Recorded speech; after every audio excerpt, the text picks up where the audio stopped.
Vamos a empezar entonces con la temática de genomas, ¿ok? Eh, ¿Qué es un genoma? Si nosotros revisamos las estructuras de los seres con genoma, ¿ya?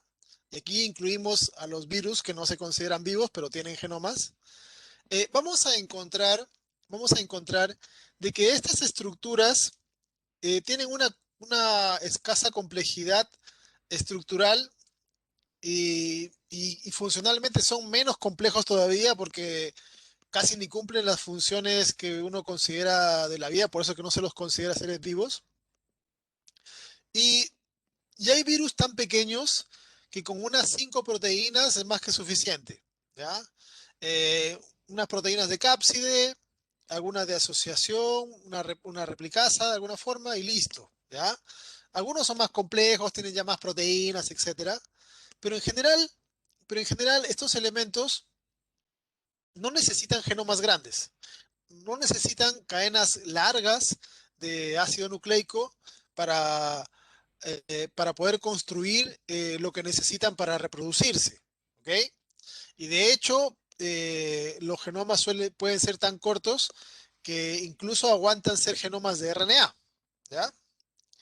Cuando nosotros hablamos o revisamos las características de una bacteria, aquí encontramos ya que si bien su complejidad estructural no es muy alta, es mucho más grande que un virus, obviamente, pero comparada con una eucariota, estructuralmente son más sencillas. Por ejemplo, si recuerdan, tienen una sola membrana, ¿ya? Y todo lo demás está mezclado en el citosol. Ahí están las proteínas, los ácidos nucleicos, hay ribosomas, ¿ya? Azúcares, etcétera, etcétera. Y algunos que otros elementos estructurales extras, que pueden ser flagelos, que puede tener la pared, puede ser de proteína, azúcar, de lípido, etcétera, ¿ya? Y dependiendo del sistema que tengan, necesitarán más o menos proteínas. Pero las bacterias más pequeñas tienen 500 proteínas. Y eso no es mucho, imagínense. El ser vivo con menos proteínas tiene 500 proteínas.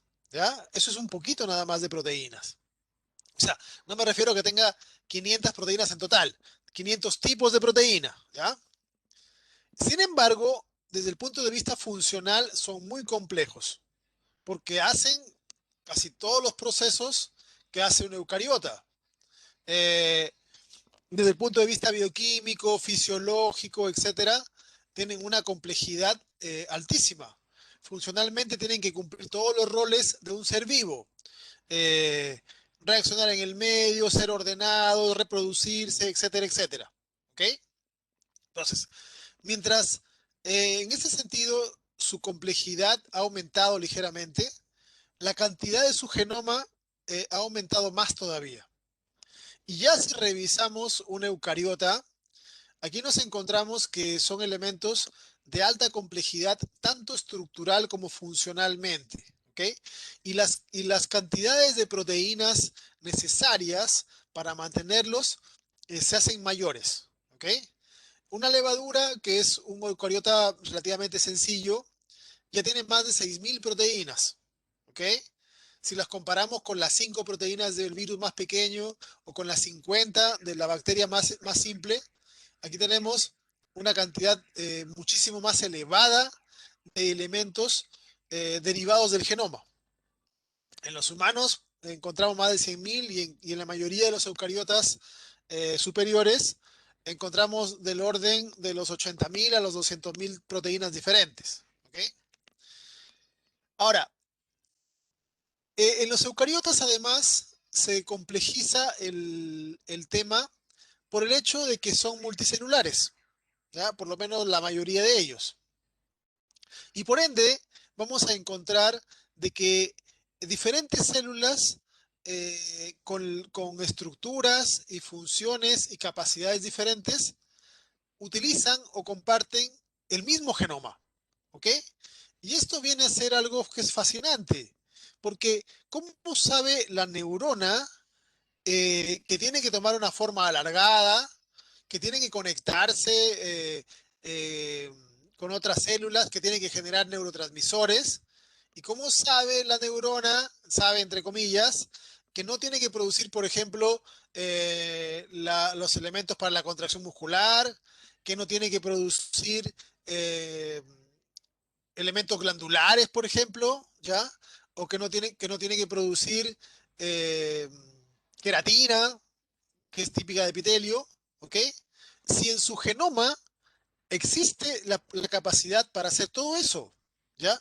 La neurona, la neurona eh, es idéntica desde el punto de vista de las secuencias genómicas que una célula remodeladora de hueso, que una célula del hígado, que una célula muscular, etcétera, ¿ya?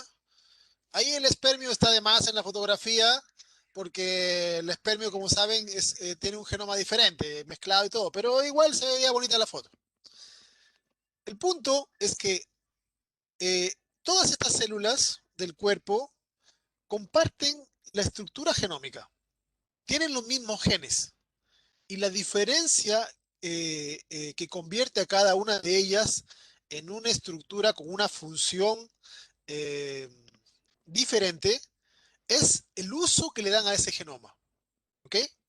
Y en ese sentido, la, la expresión génica viene a ser la respuesta a este proceso. ¿Ya? Eh, es más fácil para una célula, es mucho más fácil para una célula apagar la expresión de ciertos genes, no usarlos, evitar de que ciertas secuencias produzcan proteínas eh, y a tener que, por ejemplo, quitarlas de la célula. Para una célula sería mucho más complejo por ejemplo, decir, ya, este gen corresponde al gen de la miostatina, es de músculo, no me sirve. Cortar ese gen y sacarlo de la célula. Podría haber sido una solución, pero es mucho más compleja. Es más fácil porque el hecho de cortar, el hecho de sacar, complejiza los procesos.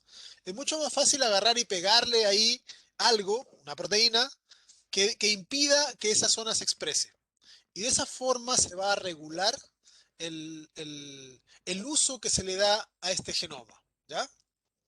De esa forma, las células son lo que son dependiendo qué genes están encendidos y qué genes están apagados eh, en su núcleo celular. ¿Ok? Y la regula y Profe, la. Dime. ¿y qué hace que una célula encienda o apague ciertos genes para expresarlos y que no se rompa el equilibrio que se tiene? Justamente eso es lo que vamos a estudiar en este curso. ¿Ya? Vamos a estudiar durante la primera unidad, cómo es que una célula apaga o enciende un gen para poder transformarse en una cosa o en otra. ¿Ya? Y eso es lo que vamos a estudiar ahora. Cómo hace la célula, porque los mecanismos a través de los cuales una célula decide producir una proteína o no producirla, o reprimir la producción de una proteína que ya está haciendo, son montones. Y eso es lo que vamos a desarrollar en toda la unidad. ¿Ok?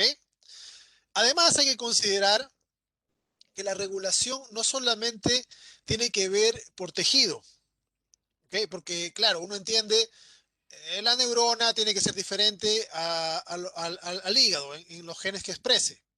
El hígado tiene que ser diferente al músculo, etcétera. Eso es regulación espacial en diferentes tejidos. Pero también tenemos que considerar que la regulación tiene que ser temporal. No va a ser lo mismo un tejido embrionario, ¿ya? Un tejido de feto, un tejido de un niño, un tejido de un joven, un tejido de un anciano. También ocurre una regulación diferente en cada célula. Eh, las células epiteliales de un niño expresan genes que no lo expresan las células de un adulto, ¿ya? Las células de un feto, las células musculares de un feto expresan genes que un anciano no se expresan. Y así, en cada etapa de la vida cambia la expresión génica. ¿Ok?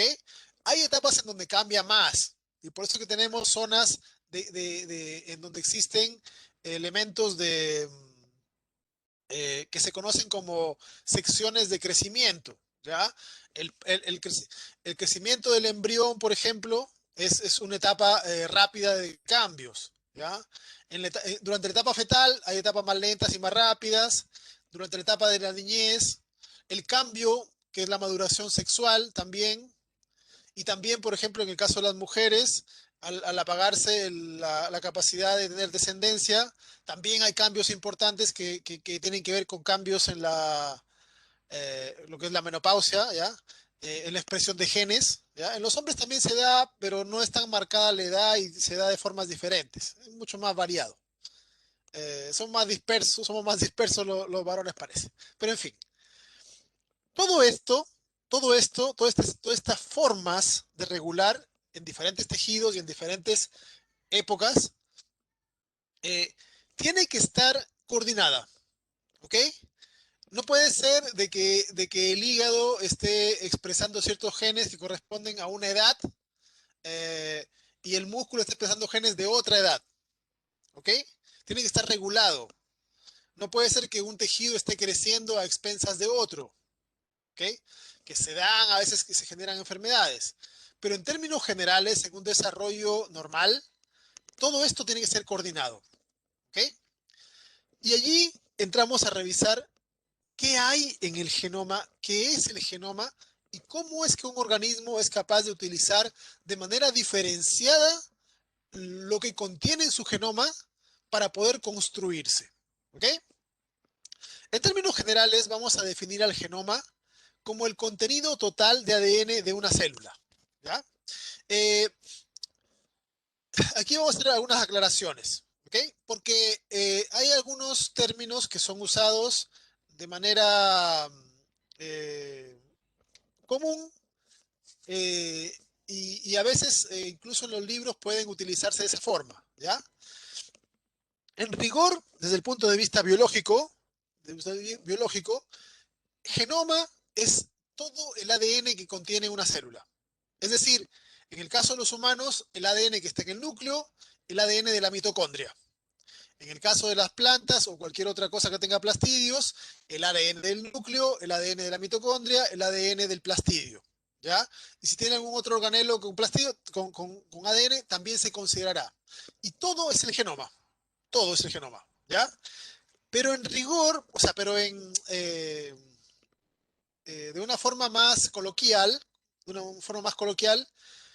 normalmente uno dice el genoma para referirse a la parte nuclear del ADN, ¿ya? Para que no se confundan, les aclaro esto, porque en algunos libros se dice el genoma tal, tal, tal, y se deja de lado la mitocondria, ¿ya? O en el caso de plantas se deja de lado los plastidios. Eso se los aclaro porque seguramente en algunas lecturas van a ustedes a leer genoma y se está refiriendo solamente a la parte nuclear, ¿ok? En la mayoría de casos, de manera coloquial, uno habla de genoma como la parte nuclear, pero en rigor, el genoma debía considerar todo el material genético que está incluido en una célula, ¿ya? Eso se los aclaro. Eh, ¿Qué contiene el genoma? Bueno, el genoma es el conjunto de datos que constituyen en sí la información genética eh, que puede estar codificada en algún tipo de ácido nucleico, ¿ya? Los casos que conocemos son moléculas de ADN. En el caso de los seres vivos, siempre es ADN, ¿ya? En los seres vivos, siempre el material genético es ADN. En el caso de los virus, puede ser RNA o puede ser DNA. Y en la actualidad hay algunos ensayos, algunos trabajos que se han hecho en donde se ha producido algunos ácidos nucleicos artificiales que tienen otros tipos de bases nitrogenadas, ¿ya? Para generar formas nuevas de estructuras, pero eso son cosas artificiales ya. En lo que encontramos de manera natural, lo usual es que un genoma esté formado por DNA, ¿ya? Y excepcionalmente algunos virus tienen genoma de RNA. Ahora, ¿Qué contiene, qué clase de datos están contenidos en el genoma? Los datos para la formación de proteínas, uno, y los datos para cuándo y dónde usar esas proteínas. ¿Ok? Porque no solamente es importante que los datos de cómo armar la proteína estén en el genoma, sino que también es importante de que esté codificado cuándo producir la proteína, porque la proteína no le sirve siempre a la célula, le sirve bajo ciertas circunstancias. Así que el cuándo y el dónde también es importante, ¿ok? Sobre todo en el caso de los eucariotas, el dónde sobre todo, ¿ya? Porque ahí define si un tejido expresará o no expresará cierta proteína. Eh, Otra de las características que tiene el genoma es que esta información no es una información inmutable, sino que es una información que puede ir modificándose de manera continua a través del proceso de generación de nuevos seres vivos. ¿Ya? Ya hemos visto antes los procesos de meiosis, la recombinación, etcétera. Y bajo estas condiciones es que ese genoma puede ir cambiando, alterándose y de esa forma ir generando una dinámica en la estructura y función de los seres vivos. ¿Ok? En resumen, podemos decir que el genoma es un material genético. ¿Ok? Y que en ese genoma están contenidas todas las instrucciones para construir un ser vivo. ¿Ok? Un ser vivo con la capacidad de poder construir más seres vivos. ¿Ya? Las Las características generales que debería tener un material genético, un genoma, son las que están indicadas acá. Uno, tiene que ser capaz de copiarse. ¿A través de qué proceso se copia el ADN?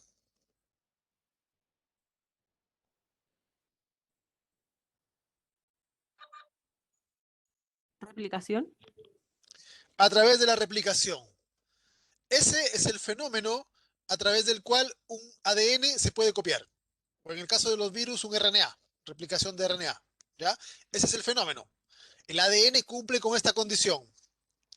Además, el ADN, o sea, el material genético del genoma, tiene que contener información. ¿Cómo se llaman las secuencias de información contenidas en el genoma? Se llaman genes. ¿Ok? Se llaman genes. Y como ya deben ustedes saber, la mayoría de los genes que tenemos son, son elementos que codifican proteínas. Pero también pueden haber genes que codifiquen RNA ribosomales, RNAs de transferencia u otros tipos de RNAs que son para regular el proceso de expresión. ¿Ya? El material genético también tiene que ser capaz de expresar la información, porque de nada serviría tener datos si no se pueden usar. Y esto es parte de lo que vamos a estudiar en este curso. El proceso de expresión de la información.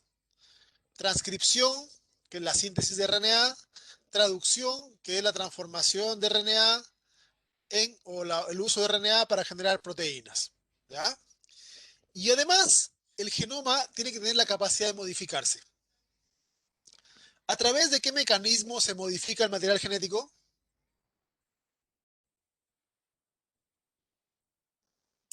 Mutando. ¿Mutaciones? Exacto, las mutaciones. Es importante de que el material genético cambie. El hecho de que el genoma, de que la replicación, que el proceso de copiado, que el proceso de recombinación no sea perfecto, es importante porque va generando variación en el genoma. ¿Ok? Y es importante que el genoma varíe porque el ambiente va variando. Y evolutivamente hablando, es importante que los descendientes no sean idénticos a los progenitores. Porque si los descendientes son idénticos a los progenitores y el ambiente cambia, no van a estar preparados. Por lo menos algunos estarán preparados, otros se van a morir igual, pero la idea, en términos generales, es que es importante de que el genoma se modifique de manera continua. ¿Ok? Porque de esa forma puede responder a los cambios ambientales a los que siempre está sometido el proceso geológico de la Tierra. ¿Ya? Los genomas se han estudiado desde que se aprendió a secuenciar el ADN, ¿ya? Y se han ido realizando una gran cantidad de trabajos para poder descifrar diversos genomas. Primero se descifraron genomas virales, después genomas de gusanitos y cosas chicas, y después ya se han ido secuenciando genomas cada vez más grandes, ¿ya? Eh, el del humano no es el más grande, pero ha sido uno de los más importantes por la importancia que tiene nuestra especie, porque somos nosotros los que nos estudiamos a nosotros mismos. Pero aún así vamos a encontrar de que eh, el genoma humano no está ni siquiera lejos de ser el más grande, ¿ya?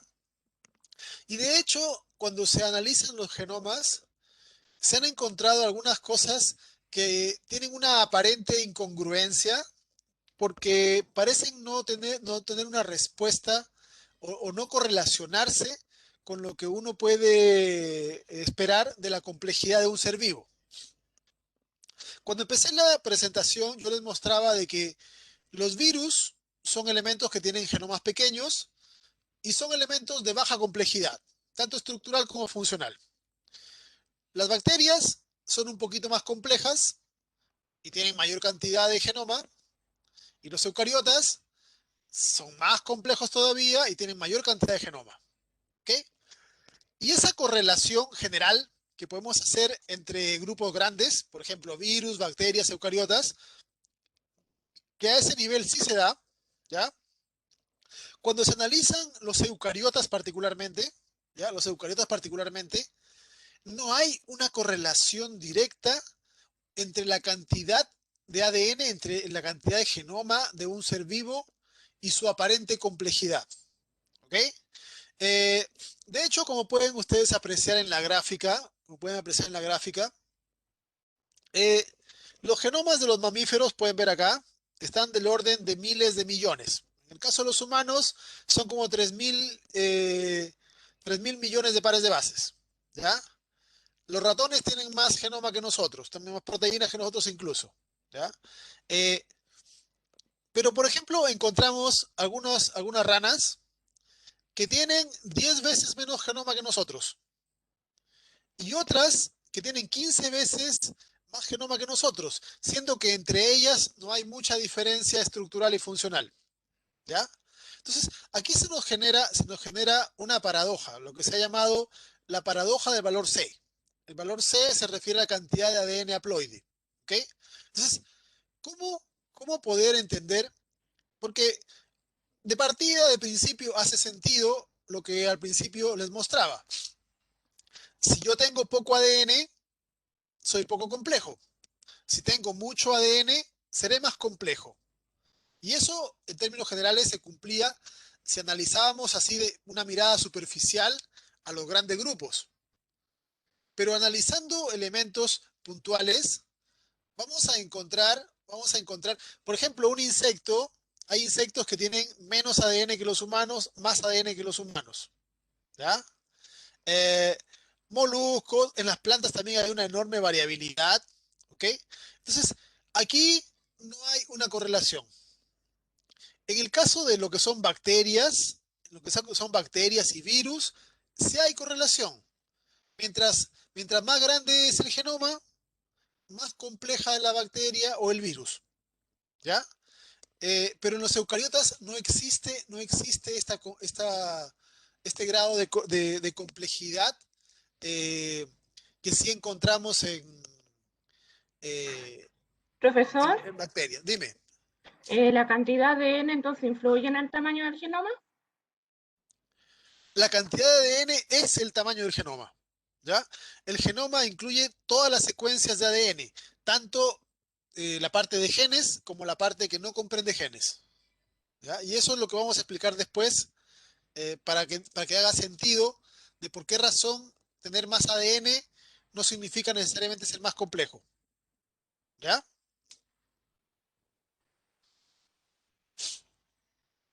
Entonces, aquí justamente la pregunta es buena porque me da pie para poder hacer una diferencia. El tamaño del genoma se refiere a la cantidad de ADN, ¿ok? Por ejemplo, el tamaño del genoma humano son 6.000 millones de pares de bases. Ese es el genoma. Pero no confundan el tamaño del genoma con el número de genes, Dime. ¿ya? El número de genes es, no tiene relación con la cantidad del genoma, ¿ya? No sé si quedó claro eso. Por ejemplo, consideremos el caso de a ver, estos de acá. Ya, el caso de Arabidopsis y humanos. ¿Ya?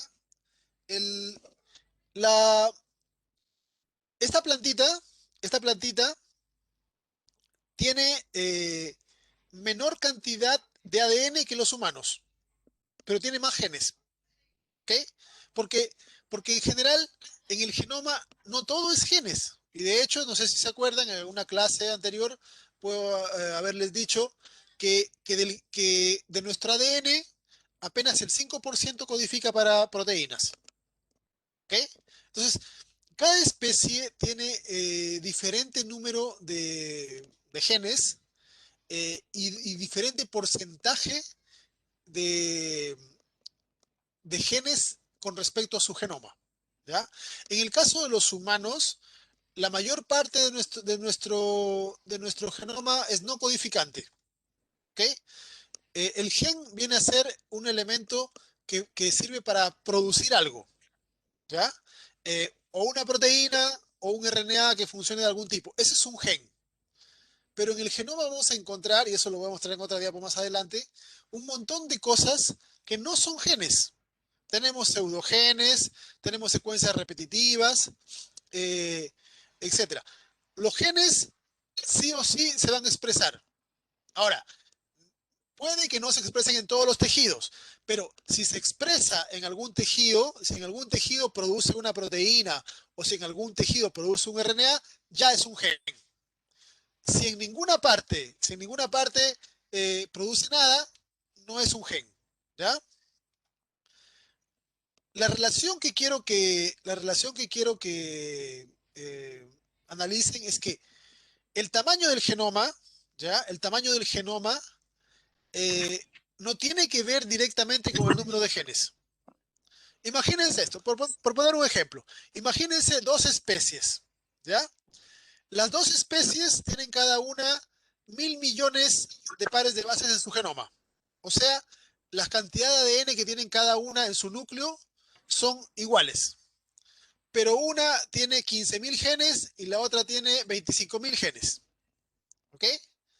Entonces, claramente, esas dos especies son iguales en tamaño de genoma, porque tienen la misma cantidad de ADN, pero van a ser diferentes en su complejidad, porque una va a poder producir 25.000 genes y la otra solo 15.000. Y un mayor número de genes, obviamente le va a dar mayores capacidades, mayores funciones. ¿Se entiende ahora sí mejor la idea? Profe, ¿podría repetir que me perdí? Sí. A ver, la complejidad de un organismo se mide de dos formas. ¿Ya? Vamos a regresar acá. La complejidad, la complejidad se mide de dos formas, así de manera global. ¿Ya? Es más complejo medir la complejidad, pero vamos a resumirlo así. Hay dos formas de hacerte complejo. Tener mayor cantidad de estructuras diferentes o tener mayor cantidad de funciones diferentes. ¿Ya? Y normalmente estas dos cosas pueden ir asociadas, porque muchas veces tener mayor cantidad de estructuras te da mayor cantidad de funciones. Entonces, por ejemplo, imagínense de manera hipotética que queremos saber si es más complejo un perro que el trigo, por poner un ejemplo. ¿Ya? Así aleatorio, no es exacto, pero para que se entienda. ¿Qué es lo que tendría que hacer para determinar cuál es más complejo?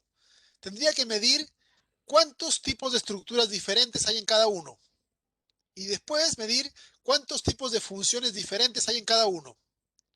Y la sumatoria me dará un número general y con eso yo podré decir, este es más complejo que este otro, en base a que uno de los dos podrá tener mayor número de estructuras o de funciones, o de las dos cosas. Así se mide de manera general lo que es la complejidad. ¿Ya? ¿Se entiende ahora un poco mejor? Profe, ¿a qué se refiere con estructuras? Estructuras, por ejemplo, que tenga estructuras que pueden ser anatómicas o pueden ser citológicas, ¿ya? Por ejemplo, que tenga uñas, que tenga pelo, que tenga a nivel celular, por ejemplo, microvellosidades, que tenga ribosomas, etcétera. A eso se refiere. Medir la complejidad, como les decía, es muy, muy complejo, pero esa sería como una forma de poder hacerlo, ¿ya? Entonces, si yo, por ejemplo, comparo una bacteria con una levadura, las dos son unicelulares, pero la cantidad de estructuras que hay en una célula de levadura es mayor que la cantidad de estructuras que hay en una célula, que en una bacteria. Y probablemente la cantidad de funciones también sea mayor. Entonces yo puedo decir, la levadura es más compleja que la bacteria. ¿Se entiende un poco mejor ahora? Profe, ¿Sí? ¿y necesariamente todos los genes van a como expresar algo que sea útil para el organismo o pueden haber algunos genes que no necesariamente sean eso? O sea, en teoría los genes tienen que expresar algo que sea útil, porque normalmente el proceso evolutivo va haciendo desaparecer lo inútil. Entonces, en teoría, cualquier cosa que se exprese debiera tener algún tipo de función. Algunas cosas pueden irse perdiendo y después probablemente si sufre mutación ese gen en el descendiente, como no tiene un rol, no importa y se va a perder. Así que normalmente lo que no sirve se va desechando a través del proceso evolutivo. ¿Ya? Así que normalmente cualquier cosa que expresa es porque funciona. ¿Ya? Entonces, volviendo acá, quiero que a ustedes les quede claro que son cosas diferentes el tamaño del genoma y el número de genes y se relacionan de manera diferente con la complejidad. ¿Ya? El tamaño de genoma con la complejidad no se correlacionan, al menos en eucariotas. Y eso nos da la paradoja de valor C. Porque hay eucariotas, por ejemplo, imagínense, ¿qué de diferencia va a tener dos ranas que hacen lo mismo, que tienen el mismo estilo de vida, las mismas capacidades, pero una tiene 20 veces más ADN que la otra? El hecho de que tenga 20 veces más ADN no significa que tenga 20 veces más genes, ¿ok? Probablemente el número de genes sean parecidos, solo que una en su genoma fue acumulando mayor cantidad de material genético, ¿ya? Entonces, el tamaño de genoma no se correlaciona con la complejidad, al menos en eucariotas. Pero el número de genes sí se ha encontrado que sí se correlaciona con la complejidad. ¿Ya? Normalmente, mientras más genes presenta un ser vivo, tiene un mayor grado de complejidad. Porque, como les decía, la complejidad la podemos medir en cuántas estructuras puede formar o en cuántas funciones nuevas puede desarrollar. ¿Ok? Como les decía, en el caso de bacterias y de arcaeas, sí hay correlación entre tamaño de genoma, número de genes y complejidad. ¿Ok? Y eso tiene que ver con la estructura del genoma. En los genomas bacterianos, casi todo el genoma codifica. Casi todo el genoma produce, casi todo el genoma está constituido por genes que a su vez van a formar proteínas o alguna otra cosa que exprese. Por lo tanto, si una bacteria tiene más genoma, es porque tiene más genes. Y si tiene más genes, tiene más funciones y por lo tanto es más compleja. Y aquí se puede ver, en este esquema, ¿ven? Cómo hay una correlación. El tamaño de genoma aumenta, el número de genes aumenta. Y por lo tanto son bacterias que tienen mayor complejidad. En cambio, en los eucariotas, eso no ocurre. ¿Ya? Eso no ocurre. Aquí podemos ver tamaño de genoma. Humanos, ratones. ¿Ven? Arroz, Arabidopsis, Canorhabditis, levadura. Es disperso, es disperso. ¿Ok? Y eso se debe a que en los eucariotas gran parte del genoma no codifica. Entonces, algunos eucariotas han acumulado mayores cantidades de ADN que antes se llamaba ADN basura. Ya antes se llamaba ADN basura porque se pensaba de que no servía para nada. Ahora se le ha ido encontrando de que algunas partes tienen roles. Otro probablemente siga siendo simplemente basura que se va acumulando. Porque tenemos, por causa del proceso de incorporación de genes que vamos a ir estudiando, etcétera, tenemos montones de cosas que se van copiando, que se van quedando allí en el genoma y que al final simplemente son secuencias que ya no tienen roles. Entonces, como los genomas eucariotas acumulan ADN, algunos acumulan más y algunos acumulan menos. Y por lo tanto, el tamaño general de los genomas eucariotas no se correlaciona con el número de genes. ¿Ya? El arroz, fíjense acá, el arroz tiene menor cantidad de material genético que un humano, pero tiene más genes que el humano. ¿Okay? El ratón tiene menor cantidad de ADN, pero tiene más genes. ¿Ok? Entonces, como podemos ver, en los eucariotas no hay una correlación entre el tamaño del genoma y el número de genes o su complejidad. Esto nos va a dar pie a hablar, dime, Entonces el número de genes no se correlaciona con la complejidad. no te escuché. ¿El número de genes no se relaciona con la complejidad? El número de genes sí, ¿Sí? lo que no, lo que no se relaciona más o menos con la complejidad, ¿ya? Eh, lo que no se correlaciona con la complejidad es el tamaño, pero el número de genes sí. Normalmente los elementos que tienen más genes son más complejos, ¿ya? Aquí, por ejemplo, nos puede parecer algo extravagante que un ratón tenga más genes que un humano y considerar que un ratón puede ser más complejo, pero, pero hay cosas que un ratón puede hacer que nosotros no, ¿ya? Tiene, por ejemplo, un montón de genes que le dan una capacidad olfativa que estamos lejos de alcanzar, ¿ya? Un montón de genes. El arroz, por ejemplo, o las plantas, tienen una bioquímica que cualquier animal está lejos de igualarse, ¿ya? Porque recuerden que las plantas tienen una respuesta bioquímica mucho más alta porque no pueden movilizarse como si lo hace un animal, ¿ok? Entonces, ahora, tampoco es que la correlación sea precisa, de que siempre el que tiene más genes es más complejo, ¿ya? Pero más o menos se correlaciona. Por ejemplo, el ratón y los humanos tienen mayor cantidad de genes que un gusano o que una mosca. Y en general tienen mayor complejidad, tienen mayor número de tejidos, un mayor número de funciones, etcétera. Entonces, el número de genes sí se correlaciona con la complejidad, aunque no sea una correlación perfecta, pero en general sí se correlaciona. ¿Ya? Ya. Por hoy día no vamos a quedar allí. No quiero cansarlos tanto.